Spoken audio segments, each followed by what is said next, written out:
सुन्नत दी शुरू तो बाद किस्मती रही है। जदों कोई हीरा सी गवाह बनया उदों आने हो एदी कदर करनी है। मैं एडवांस दे विच तुहानू इल्तमास कर रहा, मैं आप नू दावत खिताब दे रहा, आप आन गए और अपने मुल्फुजात नवाजन के फखरे अहले सुन्नत सरमाया अहले सुन्नत नाज़े अहले सुन्नत जनाब जी वकार इज्जत बाब हजरत अलामा मौलाना हाफिज मोहम्मद जुल्करनैन हैदर साहिब आप आन गए अपने हसीन मुल्फुजात नवाजन के नारे तकबीर, नारे रिसालत, नारे तहकीक, नारे हैदरी, नारे गौसिया, उलमाए हक अहले सुन्नत, मसलके हक अहले सुन्नत।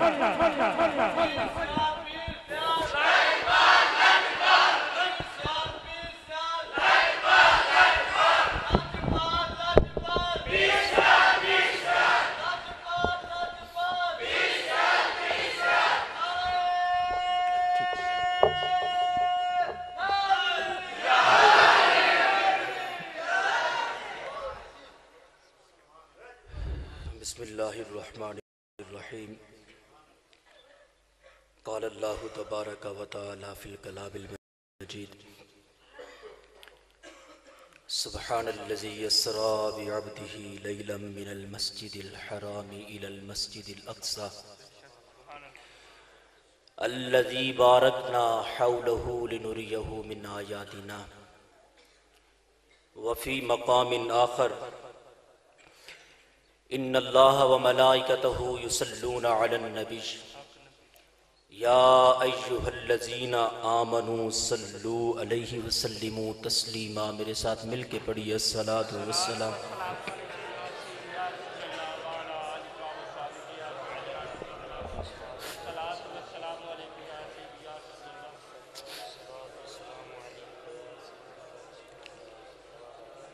आज से चंद साल कबल मैंने इम्तिहानात की तैयारी करते हुए एक रिवायत पढ़ी थी और उस वक़्त से लेके अब तक मैं परेशान था। मुझे उसका मफ़हूम से ही समझ नहीं आ रहा था। अभी चंद लम्हे पहले मैं एक जगह पे गुफ्तगू कर रहा था तो अल्लाह रब्बुल इज़्ज़त ने मेरे ज़हन के अंदर ये बात डाली। मैंने ये पढ़ा था अल्लाह ने जब से फरिश्तों को पैदा फरमाया है वो उस वक़्त से अल्लाह की तस्बीह के अंदर मसरूफ़ हैं। जिस फरिश्ते को रब ने इबादत का जो फरीज़ा सौंपा है वो क़यामत तक उसी फरीज़े को सर अंजाम देता रहेगा। अगर किसी को रब ने रुकू की ड्यूटी लगाई है तो वो रुकू के अंदर ही खड़ा हुआ है। कोई सजदे के अंदर है तो वो सजदा ही करता रहेगा। कोई क़याम के अंदर है तो वो हालते क़याम में अल्लाह की तस्बीह बयान करता है। और इसी की तशरीह के अंदर मैंने पढ़ा था अल्लाह का कोई भी फरिश्ता रब की तस्बीह से कभी गाफिल नहीं होता। और अगर कोई ऐसा लम्हा आए कि वो रब की तस्बीह से गाफिल हो जाए तो उसकी मौत वाक़ई हो जाती है। जिस तरह मैं और आप सांस लेते हैं, अंबिया फरिश्तों की जो सांस है वो अल्लाह की तस्बीह है। हमारी सांस रुक जाए तो मौत वाक़ई हो जाती है। उलमा फरमाते हैं, रिवायात के अंदर मौजूद है, फरिश्तों की तस्बीह रुक जाए तो उनकी मौत वाक़ई हो जाए। अब इससे अगला जब मैंने सफ़ा खोला तो मुझे दूसरी रिवायत नजर आई और उसके अंदर यह लिखा हुआ था कायनात आलम के अंदर एक लम्हा ऐसा आया जब अल्लाह के सारे फरिश्तों ने रब की तस्बीह को छोड़ दिया, लेकिन फिर भी किसी की मौत वाक़ई न हुई, सारे जिंदा और कायमो दायम रहे। वो लम्हा कौन सा था? एक वक्त आया रब ने जिब्रील को भेजा, जिब्रील जाओ मेरे महबूब को मेरी बारगाह में बुला कर लाओ। जब जिब्रील अल्लाह के हुजूर नबी रहमत को लेकर जा रहे थे, रब ने फरिश्तों को बुलाया, फरमाया फरिश्तों आज तक मेरी तस्बीह बयान करते रहे हो और आज से लेके क़यामत तक तुम मेरी ही तस्बीह बयान करोगे, लेकिन आज तुम्हें मेरा हुक्म है मेरी तस्बीह को छोड़ दो। मेरी बारगाह के अंदर मेरा महबूब आ रहा है, आज की रात तुमने मेरे महबूब की जात पे दुरूद और सलाम के नहीं। अब रिवायात के अंदर मौजूद है अल्लाह के फरिश्ते तस्बीह छोड़े मौत वाक़े हो जाती है। मेराज की रात अल्लाह की सारी कायनात के अंदर फैले हुए फरिश्तों ने रब की तस्बीह को छोड़ दिया, किसी की मौत वाक़े नहीं हुई, आज तक सभी जिंदा है। वजह क्या थी? हकीकत में रब बताना ये चाहता था, हकीकी जिंदगी चाहते हो, रब की इबादत के अंदर भी तुम्हें जिंदगी उस वक्त तक नहीं मिलेगी जब तक जिक्र मुस्तफा की खैरात नहीं पा लेते हो। नारे तकबीर, नारे रिसालत, अज़मत व शान मुस्तफा, अज़मत व शान मुस्तफा, अकीदाए हक अहले सुन्नत, अकीदाए हक अहले सुन्नत, मसलके हक अहले सुन्नत। उसकी जिंदगी को अल्लाह की तरफ से वो हयात तैयबा का वो गुस्ल दे दिया जाता है, जिसके लबों पे जिक्र मुस्तफा आ जाता है। मैं कहना यह चाहता हूं आज की रात वो बाबरकत और मुकद्दस रात है। रब ने अपनी तस्बीह छोड़कर फरिश्तों से कहा था पढ़ो मेरे महबूब की जात पे दुरूद। ईमान वालों, मैं कहना यह चाहता हूं जिनके दिलों के अंदर मुस्तफा की मोहब्बत जलवागर है, रब्बे काबा की इज्जत की कसम, आज इस मस्जिद के अंदर बैठकर उस महबूब की बारगाह में अकीदत के साथ तुम दरूद पेश करो। मेरे मुस्तफा सिर्फ सुनेंगे नहीं, उसका जवाब भी इरशाद फरमाया। पढ़िए अस्सलातु वस्सलामु अलैकुम।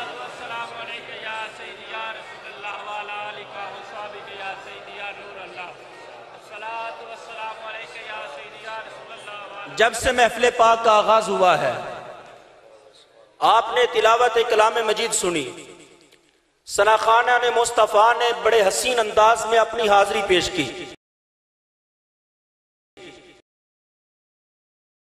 चंद एक मारूजात में आपके सामने रखूंगा। जब भी कोई ऐसी बात जो आपको अच्छी लगती है आप सुनते हैं तो आपकी जुबान से एक लफ्ज निकलता है, मैं आपसे सुनना चाहता हूं वो क्या है? बोलिए बोलिए, क्या निकलता है?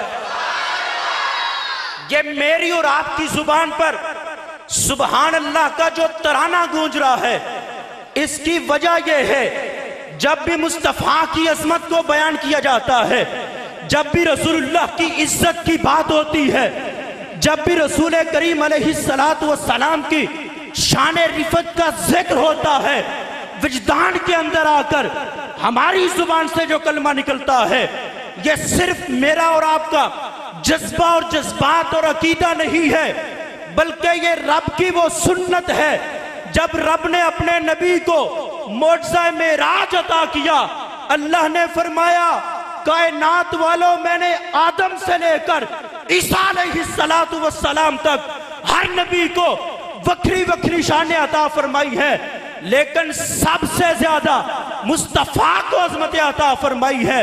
और मुस्तफा की अजमतों में से सबसे बड़ी अजमत मोअज़्ज़ा मेराज है।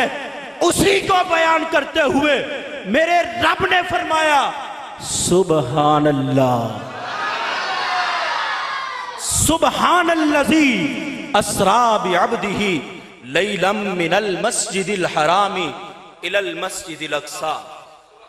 अल्लाह फरमाता पाक है वो जात जिसने अपने बंदे खास को सैर करवाई, जिसने अपने बंदे खास को क्या करवाई? बोलिए बोलिए, क्या करवाई? मैं और आप जब सैर के लिए निकलते हैं अंदाज क्या होता है? हम अगर 1 किलोमीटर का सफर तय करते हैं, जिसको अगर हम गाड़ी पे तय करें तो चंद सेकंड और 1 मिनट ज्यादा से ज्यादा हम लगाते हैं 1 किलोमीटर का सफर। लेकिन जब हम सैर करते हैं उसी 1 किलोमीटर के ऊपर हमारे 2-2 घंटे भी जाया हो जाते हैं। ऐसे ही है, क्योंकि रास्ते के अंदर हमें हमारे दोस्तों से भी मिलना होता है। कुछ ऐसे मनाजिर भी होते हैं जिनकी वजह से हमारी तवज्जो उनकी तरफ मबजूल हो जाती है। ये मेरे और आपके सैर करने का अंदाज है। लेकिन जब हम सफर करते हैं तो सफर ऐसा करते हैं या तेज? बोलिए बोलिए। सैर ऐसा ठहर ठहर के होती है, सफर होता है तेज तेज। जो हमारा घंटों का सफर होता है हम मिनटों के अंदर तय कर लेते हैं, हफ्तों के सफर को घंटों के अंदर तय करते हैं। अब रब ने फरमाया मैंने अपने महबूब को क्या करवाई है? बोलिए क्या करवाई है? सैर करवाई है, सफर नहीं। क्या करवाई है? अब सैर का अंदाज क्या है?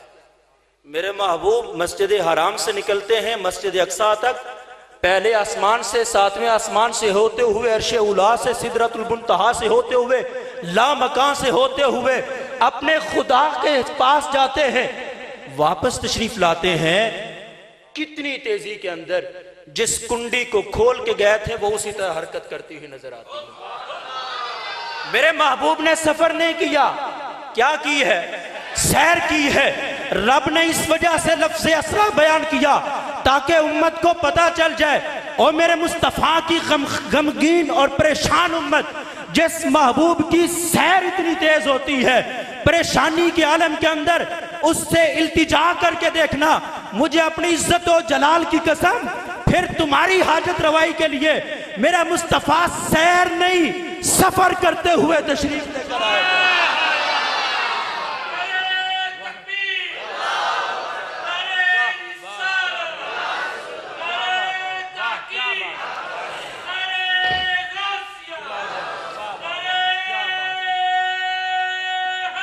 या या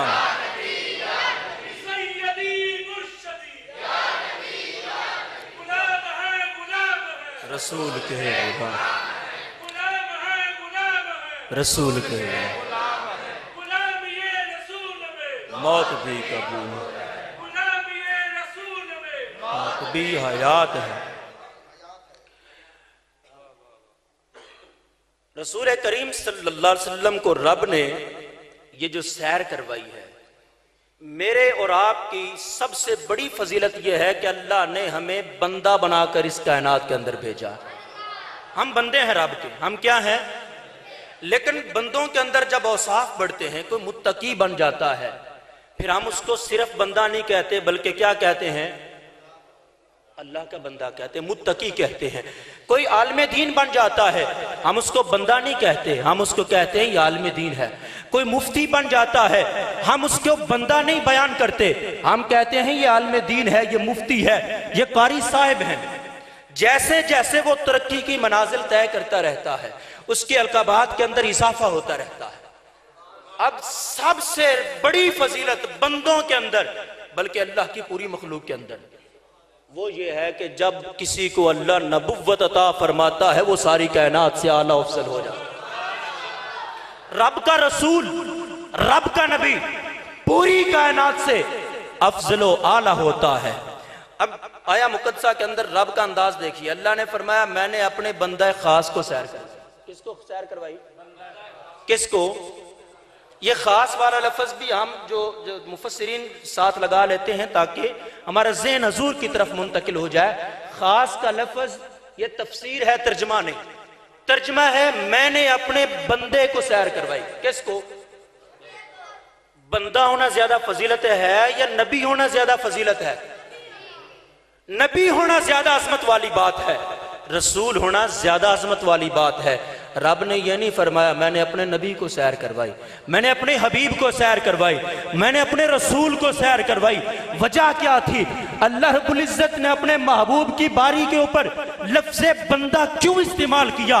इसलिए कि रब ने आदम से लेके ईसा तक हर नबी को कमाल दिया, हर नबी को अजमत दी, हर नबी को रिफत अता फरमाई, हर नबी को मोज़े अता फरमाए। नतीजा क्या निकला? जब उम्मतों ने देखा कि अल्लाह का नबी पांव की ठोकर से मुर्दे को जिंदा कर देता है, अल्लाह का नबी अपनी बगल के अंदर हाथ डालता है, निकालता है तो चांद की तरह और सूरज की तरह चमकता हुआ नजर आता है। वकालतुल यहूद उज़ैर इब्नुल्लाह वकालतिन नसारा अल मसीह इब्नुल्लाह। कौमें गुमराह हो गई, वो कहने लगे जो इतनी अजमतें लेकर आया है वो रब का बंदा नहीं, या रब है या रब का बेटा है। अल्लाह ने हमारे अकीदे को भी बचाया, फरमाया आदम से लेके ईसा तक के हर नबी को मैंने मोज़े दिए। नबी के शानों को देखकर, मोज़ात को देखकर कौमें गुमराह होती गई। कई कौमों ने नबी को खुदा कहा, कई कौमों ने खुदा का बेटा कहा। फरमाया मैंने सबसे ज्यादा अजमतें मुस्तफा को दी है, लेकिन सुनो इतनी अजमतों के बावजूद भी मुस्तफा खुदा या खुदा का बेटा नहीं, रब का बंदा बनकर आया है। इसलिए फरमाया असरा भी अब्दिही। और इसकी एक वजह यह भी है, जिस तरह भाई लियाकत साहब कह रहे का नहीं, कुरान का इनकार है। तो बाज़ ने इसकी दूसरी तावील की, कहा कि अल्लाह ने अपने नबी को जीते जागते मुअज्जा मेराज नहीं अता किया, बल्कि सोए हुए थे ख्वाब के अंदर रब ने सैर करवाई। और बाज़ ने कहा नहीं नहीं, ख्वाब के अंदर नहीं, हजूर की रूह को बुलाया गया था।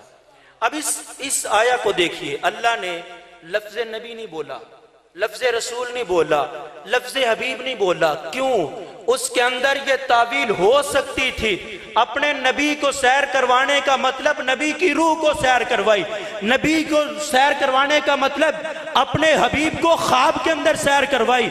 रब ने फरमाया नहीं नहीं, मैंने अबद को सैर करवाई है। अबद बनता उस वक्त है जब जिस्म के साथ रूह मिल जाती है, और जिस्म के साथ रूह मिल जाए सिर्फ ख्वाब नहीं रह जाता, सिर्फ रूहानियत नहीं रह जाती। रब बतलाना यह चाहता है, और मेराज के मुनकरो मैंने लफ्ज़ अबद इसलिए बोला है ताकि पता चल जाए मैंने जीते जागते मोहम्मद को अपना दीदार करवाया है। मैंने जीते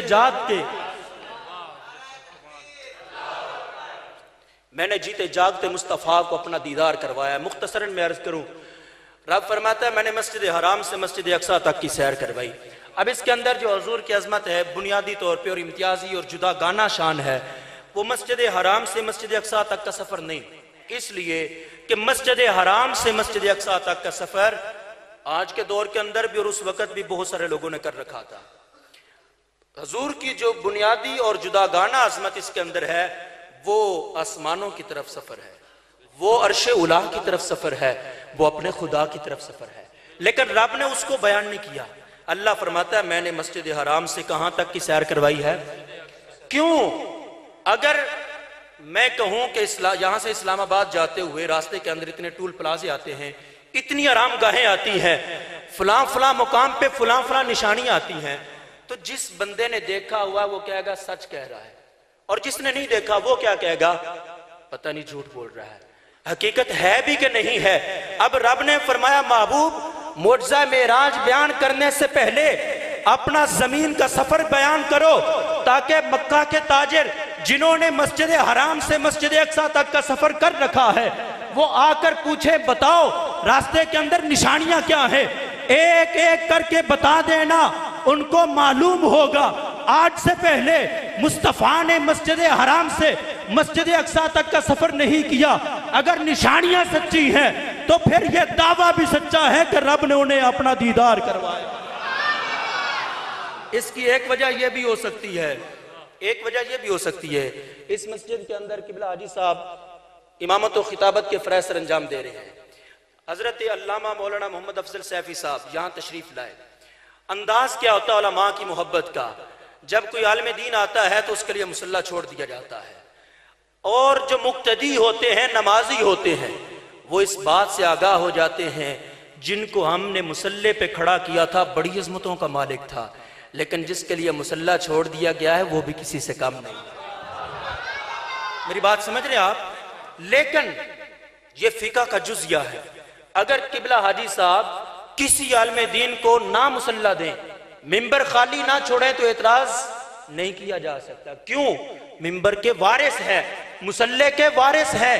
अब रब ने अंबिया की इमामत भी तो करवानी थी।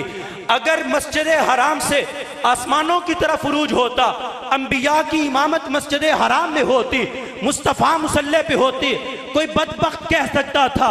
बड़े बड़े अजमत वाले नबी पीछे थे। मुस्तफ़ा मुसल्ले पे इसलिए थे कि मुसल्ला उनका अपना था, मस्जिद अपनी थी, मिंबर अपना था। रब ने फरमाया महबूब आज अपनी मस्जिद छोड़ दो अपने मुसल्ले को, चले जाओ मस्जिद अक्सा की तरफ, ताकि तेरे लिए मुसल्ले को छोड़ दिया जाए और कायनाते आलम पे वाज़े हो जाए अंबिया की इमामत का सेहरा मैंने किसी को दिया है तो मुहम्मदुर रसूलुल्लाह को दिया है, ताकि पता चल जाए अल्लाह की कायनात के अंदर इमामुल अंबिया सैयदुल अंबिया का ताज पहनकर अगर कोई शख्स आया है तो वो मेरे और आपके आका की जात है। और उस रात आदम से लेके ईसा तक सारे नबी हजूर के पीछे थे। कोई भी गैर हाजिर है, कोई भी गैर हाजिर है, कोई भी गैर हाजिर नहीं था। क्यों? इसलिए कि रब अल्लामुल गुजूब है। वो जानता था किसी वक्त के अंदर कादियान के अंदर दज्जाल पैदा हो जाएगा, वो बदबख्त कहेगा मैं नबी हूं। कोई वक्त आएगा ईरान के अंदर एक कज़्ज़ाब पैदा हो जाएगा, वो कहेगा मैं नबी हूं। फिर कोई वक्त आएगा यमन के अंदर और यमामा के अंदर कोई कुत्ता उठ के कहेगा रब ने मुझे नबुव्वत दी है। मुस्तफ़ा करीम अलैहिस्सलातु वस्सलाम को रब ने मस्जिद अक्सा के अंदर बुलाया, आदम से लेके ईसा तक तमाम अंबिया से फरमाया नबुव्वत मैंने दी थी, आओ मुस्तफ़ा के पीछे खड़े हो जाओ, ताकि मुस्तफ़ा तस्दीक करके बता दे अल्लाह का सच्चा नबी वो होता है जो मेराज की रात मेरी इमामत में आके खड़ा हो जाता है, और जो बाद में आएगा मेरी इमामत नहीं पा सकता, तस्दीक नहीं पा सकता, वो कज़्ज़ाब हो सकता है, रब का नबी नहीं हो सकता। रब ने अकीदा खत्मे नबुव्वत पे भी पहरा दिया। और मैं आखिरी बात अर्ज करूंगा, मैं अभी पढ़ रहा था, मोबाइल के अंदर मुताला कर रहा था, तो एक जुमला मेरी नजर से गुजरा और मैं बड़ा हैरान हुआ। और आज की हमारी जो ये महफिल पाक है इसका मैं सबब जरूर अर्ज करूंगा। पिछले रबीउल अव्वल के अंदर जब अल्लामा साहब तशरीफ लेकर आए और दीगर उलमा यहाँ तशरीफ फरमा थे, तो हसन भाई मेरे करीब बैठे हुए थे। इन्होंने मुझे कहा ये तादी से नेमत के तौर पे, और आज आप भी नियत करें, ये मैं आपसे कह रहा हूं कि आप जब मेरी बात सुनेंगे तो उसके बाद। इन्होंने मुझे कहा कि 8 साल हो गए हैं मेरी शादी को और अल्लाह ने मुझे औलाद की नेमत नहीं दी। मैंने एक जुमला कहा उस वक्त, मैंने कहा हसन भाई आप इसी वक्त इरादा करें आइंदा साल आप महफिल मिलाद मनाएंगे, अल्लाह आपको औलाद अता फरमाएगा। अल्लाह का शुक्र है कि आज हसन भाई बाप बन चुके हैं। ये महफिल मिलाद के अंदर बैठ के एक जो रब से मांगा हमने, तो उसके ये सिला था। और जो मैंने जुमला पढ़ा वो ये था, कायनात के अंदर एक रात ऐसी भी थी और वो आज की रात है जब रब बार बार फरमा रहा था प्यारे अभी मांगो ना कुछ, ऐ मेरे महबूब कुछ तो मांगो, ऐ प्यारे रसूल कुछ मांगो। तो हर मर्तबा मेरे रसूल कुछ मांगते थे। जब मांगते तो अल्लाह फरमाता हबीब और भी मांगो, मेरे महबूब फिर कुछ मांगते, अल्लाह फरमाता हबीब और भी कुछ मांगो। वो क्या मांग रहे थे? जब रब फरमाता ना हबीब कुछ मांगो, तो हजूर अर्ज करते या अल्लाह मेरी उम्मत को बख्श दे, या अल्लाह मेरी उम्मत को बख्श दे, या अल्लाह मेरी उम्मत को बख्श दे, या अल्लाह मेरी उम्मत को बख्श दे। मैं कहना यह चाहता हूं रब का कानून ये है, वली के उठे हुए हाथ अल्लाह रद्द नहीं करता, नबी की दुआ रब रद्द नहीं करता। मूसा ने कहा था या अल्लाह मैं तुझे देखना चाहता हूं, ये दुआ की थी अल्लाह से, रब्बी अरीनी, या अल्लाह मैं तेरा दीदार करना चाहता हूं। और उलमा ने लिखा है कि हजरत मूसा अलैहिस्सलाम ने 9 मरतबा दुआ मांगी थी। कितनी मरतबा? रब का दीदार हुआ, एक तजल्ली देखी और बेहोश हो गए। ज़ाब्ता ये है नबी की दुआ रद्द, लेकिन मूसा अलैहिस्सलाम को तो दीदार है। बोलिए, बोलो यार, ना हुआ दीदार, अब नबी की दुआ भी रद्द नहीं होती। मूसा अलैहिस्सलाम ने भी 9 मरतबा दुआ मांगी थी।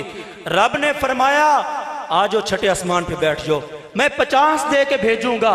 मेरा महबूब बार बार 5-5 मुआफ करवाने के लिए आएगा, मेरा दीदार करेगा, 5-5 मुआफ होती रहेंगी। मेरे मुस्तफ़ा के 9 चक्कर लगेंगे, 9 मरतबा मेरा मुस्तफ़ा मेरा दीदार करके आएगा। आओ मुस्तफ़ा को देख लो, मुस्तफ़ा के चेहरे के अंदर तुम्हें खुदा का दीदार हो जाएगा। तो मूसा अलैहिस्सलाम की दुआ को रब ने शर्फ कबूलियत बख्शा। वो इस तरह के रब ने अपना दीदार तो करवाया, लेकिन चेहरा मुस्तफ़ा दिखा दिखा के करवाया। बस आखिर में मैं इतना अर्ज करूंगा कि आज की रात ये यकीनन बहुत ही बाबरकत और बैसे रहमत हमारे लिए है। इस रात को अपने अल्लाह से सिर्फ एक दुआ जरूर मांगना, और वो ये कि या अल्लाह, ये जिंदगी भी तेरे महबूब की गुलामी के अंदर गुजरे और मौत भी आए तो तेरे महबूब की गुलामी के अंदर आए। अल्लाह रब्बुल इज़्ज़त की बारगाह में दुआ है, मेरे कलिमात को अपनी बारगाह में शर्फ कबूलियत अता फरमाए। वमा अलैहि इल्लल बलाग।